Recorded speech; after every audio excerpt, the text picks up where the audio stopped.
KC transcription number 218.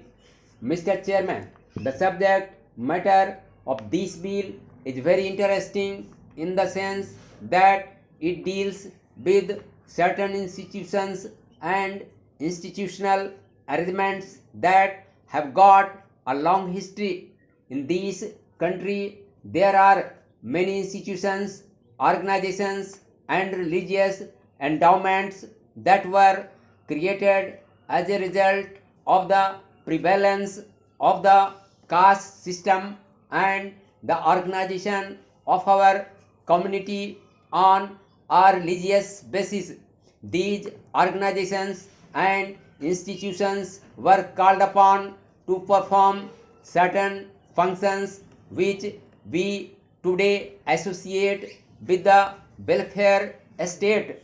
There was a time, sir, in the history of our nation when it was these religious organizations and institutions that undertook to discharge certain functions like imparting education to those who were not in a position either to pay for that education or were not in a position to go to the educational institutions for certain family reasons, in order that the bright young men and women could be helped in pursuing their studies. It was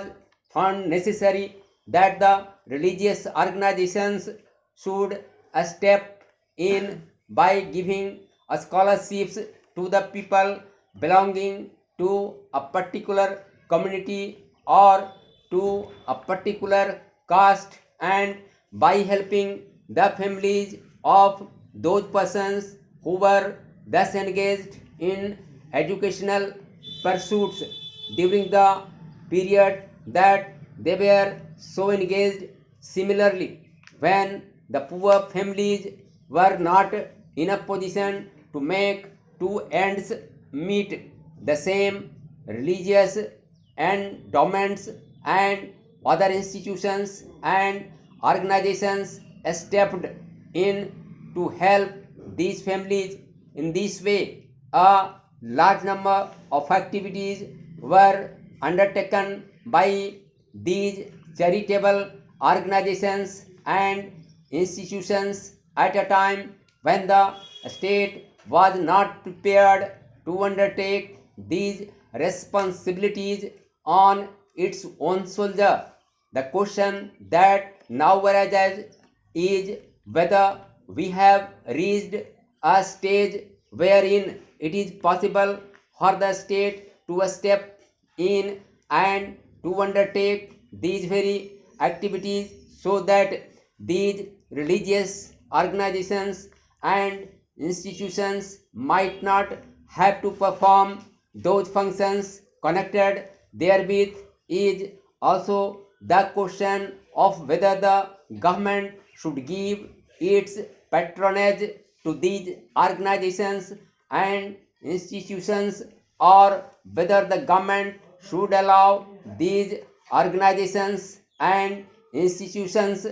to function on their own. The bill only deals with the second part of the question, but the determination of the issue depends to a very great extent on what we consider to be our answer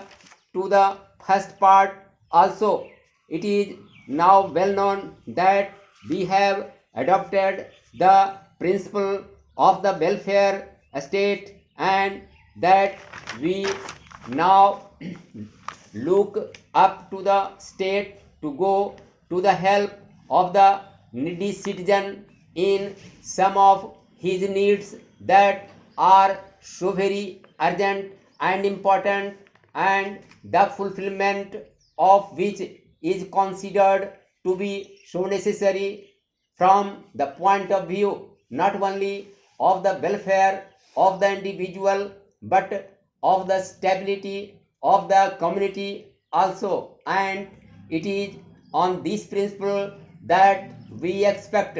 the state to undertake and discharge these functions. Therefore, it is desirable that the religious institutions and organizations are discouraged as far as possible from undertaking these obligations because of the fact that the need of the citizen has nothing to do with the caste or the religion to which he belongs. His needs arise out of the fact that he is a human being, that he is circumscribed by a certain situation and handicapped up to a point whereby it is not possible for him to satisfy his needs in the normal way,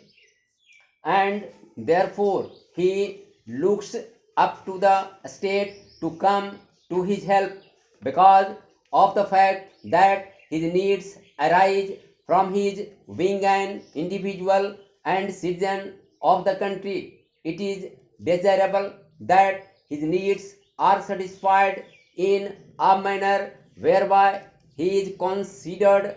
as a human being and a citizen of this country and not as a person belonging to any particular caste or religion or religious organization. That is the reason why it is desirable that these religious organizations and institutions should be discouraged from discharging these functions because as long as these institutions and organizations carry on these functions,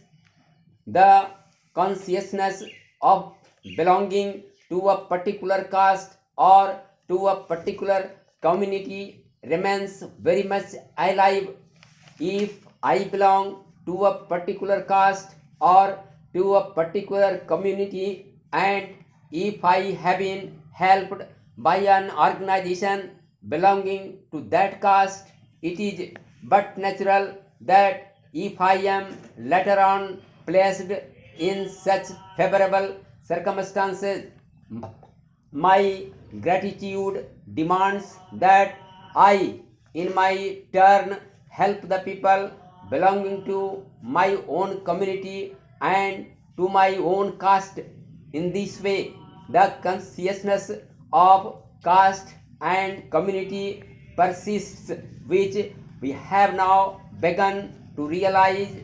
has done untold harm to our country. We want to see that this compartmentalization of our society into castes and communities should go. The consciousness of belonging to a particular caste or to a particular community should be replaced by the consciousness of belonging to the nation as a whole so that the emotional integration of the nation could be speeded up.